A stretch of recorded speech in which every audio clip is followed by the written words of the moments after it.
little science and technology right now with CTV science and tech expert Dan Riskin. Dan, good to see you on this Blue Monday. Are you there? Good morning. Are we Good morning. into boxes? Hi, Dan. There he is. All right, there's Hi, Dan. hey, Okay, guys. now for sure I heard you. Now we see you.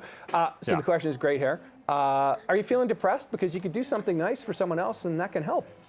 Exactly. So yeah, people are talking about this Blue Monday phenomenon. Just a reminder, that was created by a travel company out of the UK as a way of boosting sales. They told everybody this was the most depressing day of the year. Shouldn't you go for a vacation? And people love this idea, and they've held on to it for years ever since, long since the travel companies moved on to other slogans. So whether or not you believe that today is the most depressing day of the year, depression is something that everybody faces. And this is a new study with a suggestion about a way you can fight it. And in a nutshell, do something nice for somebody else. It's one of the things that gives us the most joy. And so in a study with 122 people, some people did something nice for someone else. Other people just connected socially. And then other people did mindfulness exercises. And it was the people that did something for someone else. And it could be whatever you want. Bake cookies for them, write them a nice letter, give them a ride somewhere. But if you take something that costs you either time or money and you give it to somebody else, it's going to give you happiness, and that helps treat depression. So it's just another tool in the arsenal, and it makes the world a better place too. Yeah, it's very interesting. I mean, I think the fine print on that, Dan, should be it can't be your kids, because we give our kids time, money, and love every day, and I'm still very depressed. I know. Some days, I know. yeah. Kids are they're a sink. joking. They take it and they never give it back. No, Kids are the greatest joy. Okay. Yeah, they are. And let's turn to something kind of medical here. Can being cold really give you a cold? You say not directly, but the cold temperatures might increase the odds that you will get sick. Fascinating. Yeah, no, this is really neat. I mean, everybody's got a parent or a grandparent or a caregiver who's told them, be careful going outside, you'll get a cold. And you like, a cold is a virus. I don't get that from being cold. We know that much. But it turns out that the cold weather can lead to you being sick more often. And there are a couple different ways this can happen. One, when it's cold out, people like to be inside. And when you're indoors close to people, that's easier for things to spread. The second thing is that some viruses actually do better with that cold, dry air. They persist longer in the environment than they do in warmer time. So that might make it easier for you to catch something. And then the third piece of it is that our immune systems have this mechanism of catching virus particles in our noses, where we create these droplets that are sort of like false targets. And that whole system works much worse in cold weather than it does in warm weather. So there are some ways in which you're more susceptible to the things that are already out there, even if the cold doesn't give you the virus directly. And don't forget to wear a hat and zip up your jacket, kids. Right? Yeah, absolutely. All right, Dan. Also, here's a question. What if you got online therapy, but then found out that you'd in fact be chatting with a computer with artificial intelligence and not another sort of human being on the other end? This is an interesting one. This is really interesting. So there's a website called Coco where you can go online and you can ask for support from somebody, or you can give support to somebody. And it just connects people to each other to talk. And it's been really effective and gotten a lot of really positive reviews from people who feel like it's really making a positive difference. But they ran a little experiment without anybody's consent, where they allowed the people who were giving counseling to use ChatGPT to come up with responses a little more quickly. Response times were faster, and people liked what they were hearing very much, more than normal at first. But then when they were told, actually, it was a person working with a chat bot to give you that advice, people felt terrible about it. And so this brings up some really interesting issues. ChatGPT and things like it can give great therapy, but what does it mean when a computer says, I know how you feel? That can be really hard. And you're like, you don't have any feelings, you're a computer. So it brings up sort of a big part of this new future with artificial intelligence and ChatGPT and all of that I think we need to think about very carefully. Yeah, we'll think long and hard about that for the next week and see you back here next Monday. Dan, thanks so much. Thank you. Thank you.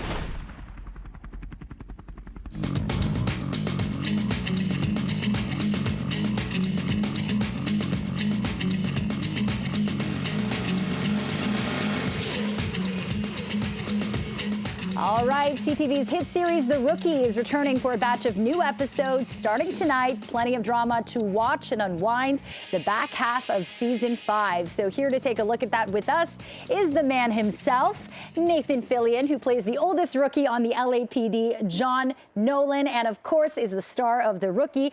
Nathan, welcome to Toronto. Great to have you. Thanks for having me. Yeah, absolutely. So we're halfway through season 5 already, and needless to say, you are no longer a rookie. No. In fact, you're training them as a TO, training officer. In fact, that's the job you kind of wanted. What has the reaction been like to season 5 so far? So far, so great. We've been moved to a new time slot. It shows a lot of faith from our network, who's been very kind to us. And then we've had the most incredible ratings we've had since we've started the show. Everything is going up and climbing up. Right now, we're having a great time. And we have a spin-off, which is right behind us on Tuesday nights, which we're really excited about. I've never had so much success. Yeah, the Rookie Feds. There were some crossover episodes. You got to act with Niecy Nash. Hey, I was a fan of her. I'm not sure if you saw it, but she was the neighbor in the Dahmer series, and now she's like a big-time Fed. Yeah, which is incredible. You can see Niecy can clearly do comedy, which is incredibly hard. Right. And she is no slouch at drama. She really has her finger on the trigger here. She's so incredibly capable. Okay, will we be seeing more of those crossover episodes coming up later in the season? Absolutely. Okay, enticing. Now let's get to tonight's episode being released at, I think it's 8 p.m. tonight on CTV. Okay. It is very ominous sounding. It's called Death Notice. You and your team have been assigned to guard a notorious criminal, Oscar Hutchinson, at the hospital, who's donating an organ or something like that. What can we expect? Yeah, this is Oscar. He's actually a returning criminal. He's one of our favorite criminals that we have on the show. Yeah. And he has to donate an organ to his daughter, who actually is my former TV daughter from Castle, Molly Quinn. Whoa, the worlds are colliding. Keeping it in the family. Okay, that sounds very exciting. Of course, we know something's going to happen there. Now, aside from, the cop stuff that we see, which is very intriguing on the show, there's also some workplace romances, specifically between officers Tim and Lucy, #Chenford. So can I ask you, are we going to see any more surprises in season 5 in the love department? Surprises? Well, here they are. They're fully into a relationship now, keeping it a secret, which we know secrets never really bode well for television. Right. You're trying to keep a secret, something bad's going to happen. You know it has to. But so right now they're trying to negotiate the challenges of keeping a secret relationship secret. Okay, but no more new romances. I don't know about any new. Here's the thing I'm concerned about. Everybody says Chenford. I'm more of a 2C guy. I say 2C, Tim and Lucy. I'm a 2C. People Chenford. 2C, Chenford. I don't want to cause a big internet battle about it. Yeah, 2C rolls off the tongue easily. Thanks. Yeah, okay. And I just want to ask you, how similar are you to the character John Nolan that you play on this show? If you could list top 3 similarities, go. I am exactly as tall, pretty similar looking. Pretty similar looking. You're clever. And about as comfortable in those belts that they wear. It chafes both our hips right here. The gun chafes my hip. Okay, you're not comfortable there, eh? All right, you passed that test. Thanks. And, I want to ask you, because I know that the reaction from the community has been pretty strong to this show. People even saying that they've, quit their jobs to try to become a cop, because the LAPD is one of 2 agencies that accepts officers at over the age of 37. Yes. So what have you learned in making this show? Do you have an appreciation for the LAPD, the police force? Certainly, you gain an appreciation for the difficult job that it is. It is a calling. When someone calls the police, it's because everything's gone terribly wrong. So that's what your job entails. Things have already gone wrong. Yeah. What was the rest of that question? It was really good. No, it was about whether or not people tell you, hey, I've just quit my job, I want to be a cop now. Yeah. Yes, I have had stories. People told me I felt like I was having a midlife crisis because I wanted to be a police officer, but then I saw your show and I said, it's not just a midlife crisis. This is just a choice that's come to me later in life and an opportunity I'm going to take later on. I heard about a priest becoming a police officer. Whoa. In which case the trouble becomes, do you say father officer or officer father? And then I think mostly, though, I hear about and people write to me about just the fact that they're doing a change. They're doing a reset, a reboot, not necessarily becoming police officers, but having the courage to drop everything, change everything in their lives, which I think is the new norm, especially with what we all went through with COVID. I think there's people experiencing a lot of reevaluations, reprioritizing, and change. Yeah, totally. Time to be a rookie. And before we let you go, Nathan, answer me this. Yes. Do you get off of parking tickets now that cops recognize you as the famous rookie? I'm going to say no on that, but fortunately I did get out of a speeding ticket once because the police officer thought I was Jason Bateman. So Oh, that's That's what my husband thinks you look like. Yeah, I was like, got Nathan that once or Fillion. And he's twice. like, the Jason Bateman look-alike. I was like, yes, he's way more than that, but yes. I'll take it. All right, very cool. All right, you're better looking, the director says downstairs. Oh, God bless him. So yeah, that's Sue. Sue, our female God bless director. her. Yeah, Thank God bless her. All right, Nathan Fillion, such a pleasure to have you on the show. Good luck with the rest of the season. We'll be watching. You can catch the latest season tonight, 8 p.m. on CTV, the CTV app, and also starting the following week on January 24th.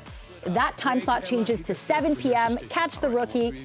The later half of the season continues. All right, let's take you back to yesterday when we talked about the updated alcohol guidance on low-risk levels of alcohol consumption. This new report, based on a review of 6,000 studies, came out of the responses to a public survey. The Canadian Centre on Substance Use and Addiction said 2 drinks a week poses a low risk to your health, but 7 or more drinks a week pose a high risk. So with that in mind... Yeah, this study is certainly timely with people attempting to stay strong this month during dry January. So if you are finding it challenging to stick through to it, Gail Lynch from Zero Dry Cocktail Bar is here to tell us that you don't have to skimp out on the fun drinks, just to be successful with dry January, because she's going to introduce us to 3 delicious cocktails. But before we get to that, Gail, I want to introduce you because you have quite a remarkable story. A year and a half ago, during the pandemic, you decided to start your Zero Dry Bar, and you've been sober for 10 plus years now. Absolutely. A year and a half ago, I needed to protect my own mental health. Doing tactile things is what does that for me, and I decided to build a bar, 2x4. And of course, all I knew was making alcohol cocktails. Did that for a few friends.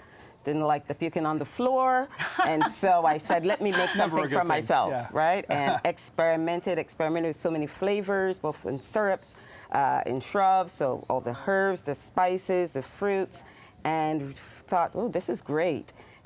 Did some research, found a couple other drinks in the market, but realized not enough, and I really needed to focus on how do these flavors go together? So let's what see. do people want to drink? Just give us a sampling there. What are you making first? Well, first we're going to go with She's So Pretty. Okay.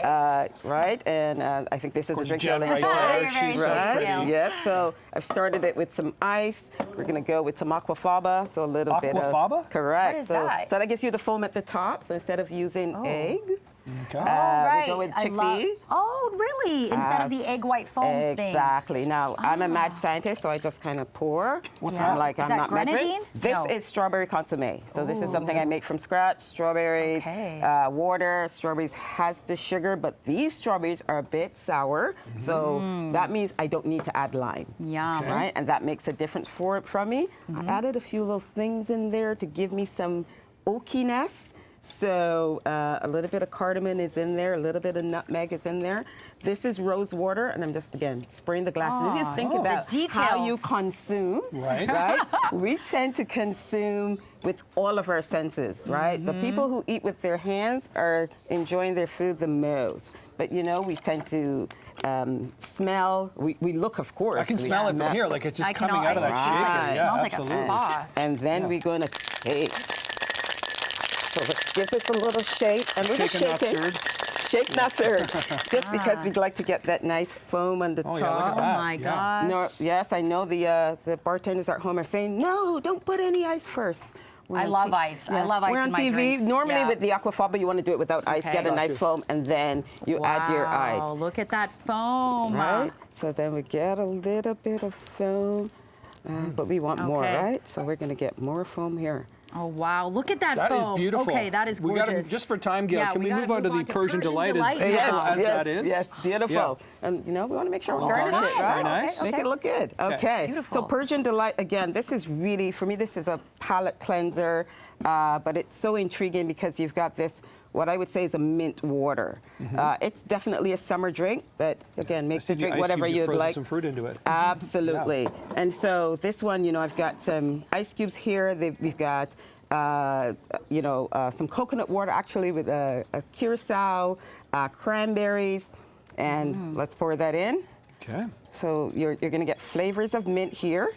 I'll just turn that phone Thank off for you. We've got some elderflower cordial over here. Wow. Right, so you get a cordial, right? You get a nice wonderful elderflower. aroma. Yeah. Yes. Oh, that smells good. And then this is a little syrup, and it gives it a bitterness. So spruce, cedar, and fir. So we add that in, get that nice smokiness, and then you can top this with still water, and because it's early in the AM, I prefer the still water. Okay. Definitely less Yeah, calories, you know, or you can I go with love that sparkling. because this is non-alcoholic, which is a difference from mocktails, right? Which you will explain. I can try this, so I'm going to try this beautiful foamy, pretty lady that you just What's made. that little blue glitter? That's glitter. So if it were sparkling water, when I add this glitter, everything would start moving, Okay, which we have would be amazing. 30 more second drink. scale for the last drink. So if All you can sort of right. slam this one Great. together. What are we So, looking at? Ginger, nutmeg, cardamom. Ooh. So we've got this nice mix, and we're going to add on top of this a little bit of ginger beer. nice. Yeah. I love This ginger beer is amazing. And then we're going to garnish with, instead of throwing away what we've used to create the ginger, we're going to just use some ginger dust. Nice. You've nice. got all your beautiful flavors. Nick, try it. Okay, Yeah, and cheers. quickly, while we're doing this, just define cocktail, not mocktail, if you could, Gail. Absolutely. So cocktail is about the crafting of flavors. As you saw, this is what we did. We layered those flavors, what works together, what mirrors, what contrasts, what complements. Right. And that is what cocktail is. Right. Mocktail, sugar, and sour. That's it? That's really good. We don't Okay. want. We don't want. You a don't mocktail. like the mocktails. You Not like at the all. Not at non-alcoholic all. Gail, cocktails. we really Okay. appreciate this. Thanks so much for sort of mixing this up for us this morning. Really appreciate this.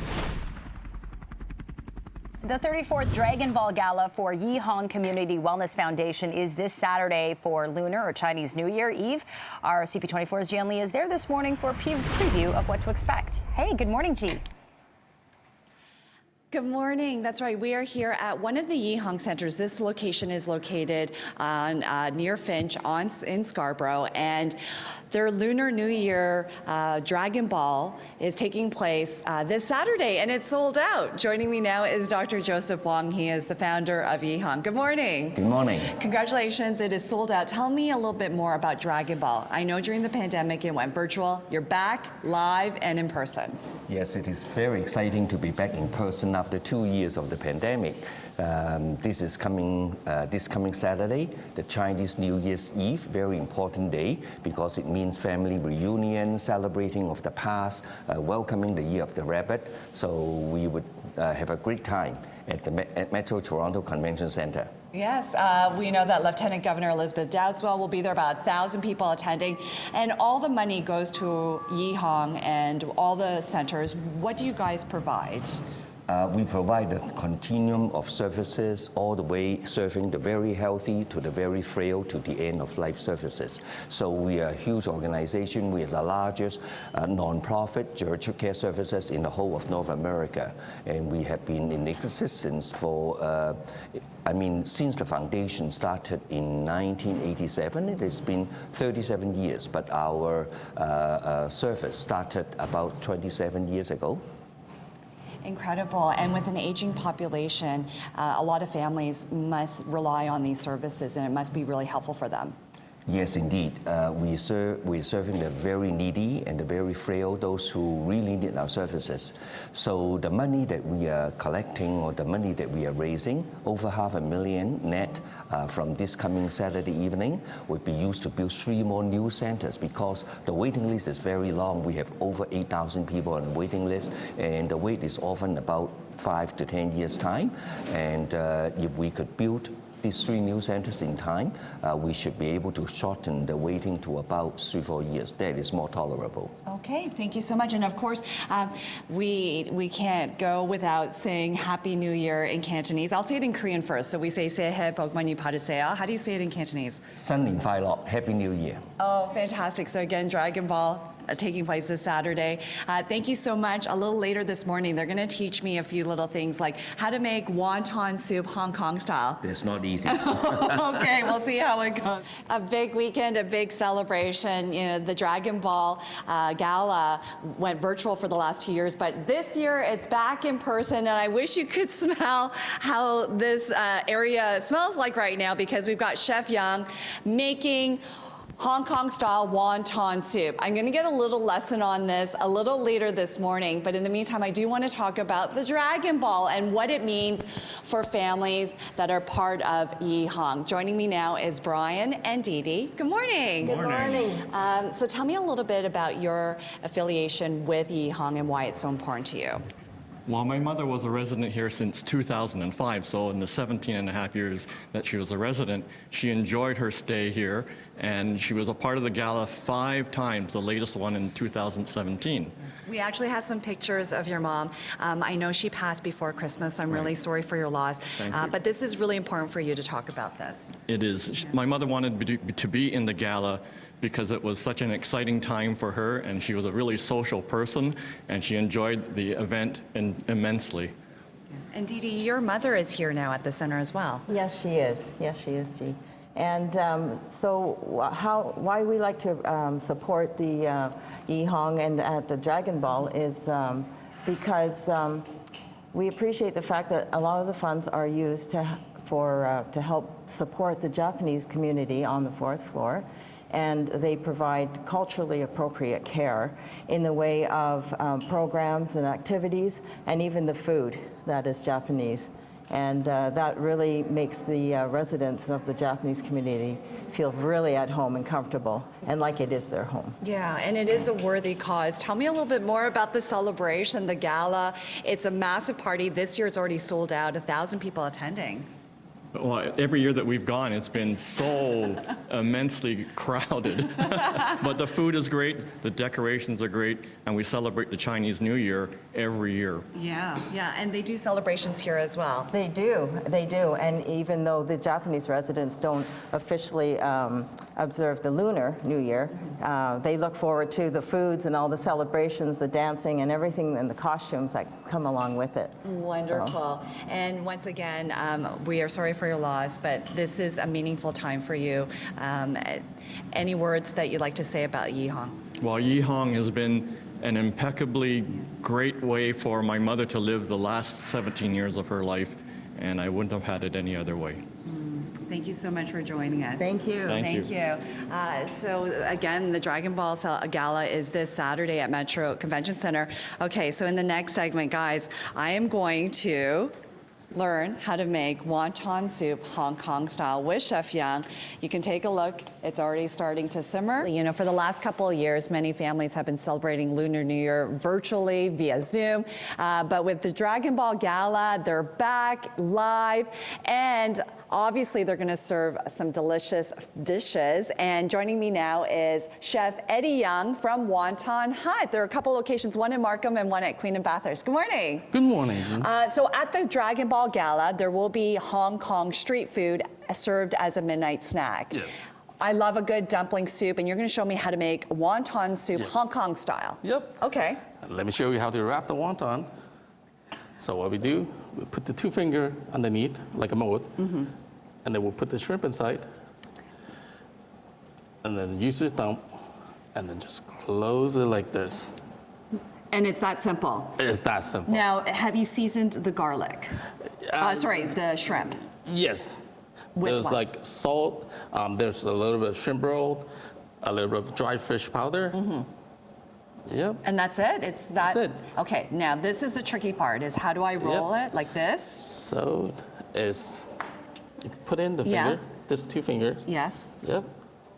And then you just put the stuffing down. Yes. And then you use your thumb. Thumb? Yep. Use the Okay. stick and then close it. And close it. That's simple, right? I don't think mine's going to be as pretty as yours. It's very pretty there. Now, in Korean culture, we make something called mandu. Yes. When we use the wrap, we put a little bit of water or egg to help it stick. Yes. You don't do that. For the wonton, we don't Why have is to do that? that because we put a lot of shrimp, and then once you mix it, it becomes sticky. Got it. Yeah, so the opening, it won't open when you Okay, cook them. so once this is done, you've got a broth. What kind of broth is this? The broth, we use pork bone, shrimp, and fish, and then cook it overnight. And then here's the wonton. Okay, and we're going to sample one. Yep. And with Hong Kong street food, tell me some of the popular dishes that you would see served on the streets. Wonton is one of them, and then as a snack, there will be curry fish ball, and they will be also served at the gala this year. And later on, we can talk about the tea. Yes. There is a special tea, and there you have a go. try. And just like that. Yep. How long do you have to cook this? You mentioned overnight. 6 minutes. The broth has to be overnight. Okay. And the wonton is like 5-6 minutes. Oh, the broth is so good. I love a good dumpling soup, especially in winter. It's very soothing. Okay, I'm gonna try to take a TV bite of this wonton, but it's hard to do that, right? Here you go. I love it. So good. Okay, so coming up in the next segment, Chef Yang we're gonna brew some tea because that's really important for Lunar New Year. A lot of Asian cultures have tea ceremonies, that kind of stuff. And of course, we've got the red envelopes, which is also a really important thing. So we have a special guest. The God of Fortune will be joining us in the next segment. How do we say Happy New Year in Cantonese? 恭喜發財. Okay, there you go. And I'm going to say it in Korean. We are here at the Yi Hong Center for Geriatric Care in Scarborough. They have their big fundraising gala taking place this Saturday. It's called the Dragon Ball, and it's sold out. There's going to be 1,000 people attending, and it falls on Lunar New Year's Eve. And to help celebrate all of this, we have Chef Yang joining me. He taught me how to make a Hong Kong-style wonton soup that was delicious. And now we're going to talk a little bit about tea, because this is a really important feature of celebrations. Yes, because for Chinese New Year's, a lot of people, they visit their family on the first day of New Year's, and they usually put a pot of tea along with Chinese snacks. However, for the gala, we're going to make Hong Kong milk tea this time. Yes. Yep. And this is a Hong Kong milk tea. This is a Hong Kong milk tea. I've never tried it. I'm going to try it. Well, it looks like coffee, but it's tea. Oh, that is nice. There's a little bit of sweetness to it as well. Yeah, there's milk, a little bit of sugar. Beautiful. Thank you so much. Okay, and then, I don't know if you noticed, we have the God of Fortune here at, good morning. Good morning. So tell me a little bit about God of Fortune. You will be at the gala as well. Tell me a little bit about the God of Fortune and who is this beside Yeah, you? so for Lunar New Year, the God of Fortune comes around and blesses people, the guests, with good luck and good fortune for the coming new year. And this here is the Dai Tao Fut, the big head Buddha, who during the lion dance is meant to distract the lion. Fantastic. In the Korean culture for New Year's, kids will bow before the elders and then they get money. Tell me a little bit about what we're doing this morning. Yeah, so there's something similar here for Chinese New Year. Basically, you say "Gong Hei Fa Choi," San Lin Fai Lao, which means basically good fortune and Happy New Year. And likewise, the God of Fortune will give you a little red pocket. Okay, so let me say this. I'll say Gong Hei Fat Choi. Yes. Gong Hei Fa Choi, San Lin Fai Lao. Thank you so much. And then there's money in here? Okay, no wonder the kids love New Year's. They get envelope with money. Thank you so much. Thank you so much. I love it. Thank you again, Chef Yang. Thank you so much. And again, Dragon Ball taking place this Saturday, Metro Convention Center, all in support of the amazing work that they do here at Yi Hong Foundation. Well, let's play ball. In about a month's time, Major League Baseball will begin its march toward the regular season as spring training is going to be getting underway. And that's when, of course, we're going to get our first look at some familiar faces and some of the newest members of the Toronto Blue Jays. And we have one of each joining us here in studio this morning. New member of the team, Chris Bassett, a pitcher, and, of course, closer Jordan Romano on the couch beside me. Great to see both of you. Thanks for being here so dark and early this morning. Yeah, Great to have you. Thanks for having us. All right, so, gents, earlier this week, of course, we got to see some of the improvements to what's happening at Rogers Centre, and it includes elevated bullpens. Now, for the fans, that seems amazing, but Jordan, for you, you're going to be warming up with fans kind of breathing down your neck now. Is this good for pitchers? Is this good for you? Well, I really like it because, when we go into opposing stadiums, sometimes the fans are right on you, right? And all game you hear them chirping a little bit. So it's kind of nice that now at the Rogers Centre, the opposing team will get kind of razzed by our fans. So, no, it's good. I like being up with the crowd. You kind of feel the energy a little bit. So we're checking it out today, and I can't wait. How excited are you to get inside there, Chris, and sort of check out not only your new home stadium, but the changes that have been done there? Yeah, awesome. I've seen all the shots on Instagram and stuff like that. Yeah. So I'm very excited to kind of put a true picture to an Instagram picture. Yeah, exactly. And Chris, of course, you seemed just genuinely excited when you first talked about joining the Blue Jays, getting signed here. What is it about this team, the present, the past, that has you so excited to be here and being a member of it now? Yeah, I mean, Toronto as a city is unbelievable, but then obviously pair it with kind of how good the team is, and I don't know what there's not to be excited about. obviously I've talked to a good amount of people about the club, and I've heard nothing but great things about basically everyone, about coaching staff to the players, and how great everyone is and how good of a time it is. So, yeah, I'm very excited about it. I mean, obviously, as a baseball player, you follow baseball. You must have the Jays in the last, 6-7 years have kind of felt like they've been on the cusp of something. It seems like this year, maybe we get over the top a little. Yeah, I mean, I think everyone that's came here, that's the goal. Yeah.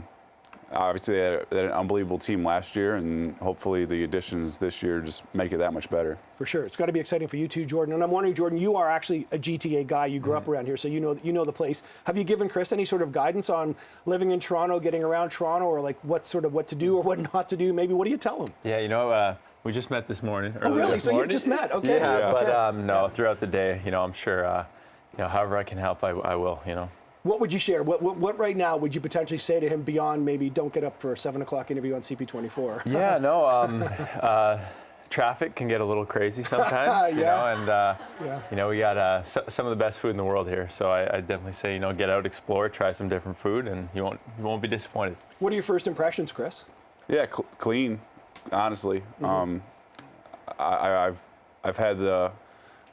been blessed to kind of be in some big cities, kind of in the Bay Area and New York and stuff like that, and Toronto, just how clean and kind of safe it is. It's nice to see. All right, good stuff. Well, welcome here, that's for sure. Let's talk about the winter tour. And this is a really fun thing, and I like what the Jays do here. It kind of gives you a chance to connect with fans, sort of feel what's going on, and we want to help our fans, though, get to know you guys a little bit better. So let's talk about walk-up songs, right? In baseball, the batters, when they walk up to the plate, they get their walk-up songs. With pitchers, you guys don't necessarily get them here. But if you did, I'm going to start with you, Jordan. What would your walk-up or walk-on song be if you could choose one? So it's Tsunami right now. So it's kind of like like a club song. So Okay. when I go in, I want the crowd kind of pumped up, kind of like club atmosphere. Everyone up dancing, whatever. So that's what I like. Yeah, Chris, what about you? What about when you hear those walk-up songs from the batters? Are you listening, or are you just so focused on the next who you're pitching and how you're going to pitch them? The good ones I'm listening to, Yeah. I like them. Yeah. The bad ones, I'm like, man, you need to change this. So, it all depends on kind of which ones it is. If you could pick one for yourself, what would you pick, though? Yeah, I kind of bounce between like I'm a country boy, so kind of country songs, and then also every once in a while I'll throw in some like rap randomly, but I'm like, I go back to country. I'm like, that ain't me. So Okay. You got to be authentic, right? Regardless Yeah. of whatever it is, it's all got to be authentic to yourself. Okay, Chris, I'm going to start this one with you. If I wasn't a major league pitcher, I would be.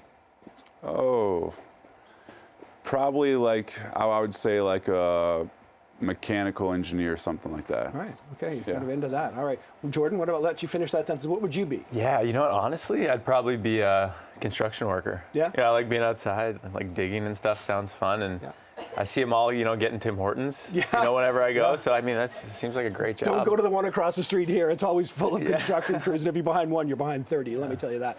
Okay, let's talk ceremonial first pitches as well, because you guys know before the game, they get a celebrity or somebody famous or recognizable, and they throw out the first pitch. Now, we've kind of assembled a bit of a montage here, because there have been some great ones over the years, but there have other been some, unfortunate ones, let's say. Let's show you a few for comedic effect as we talk here, and some people watching right now, you may recognize some of this, but what are your tips as we kind of look at some of these, there's Snoop Dogg, these brutal first tosses? What do you say to someone if you're going to be stepping out on the mound in front of these crowds? Ooh, I'd say, you know what, you got to just grip it and rip it, because if you think about it too much, that's what's going to happen. You're going to, yip it. So, yeah.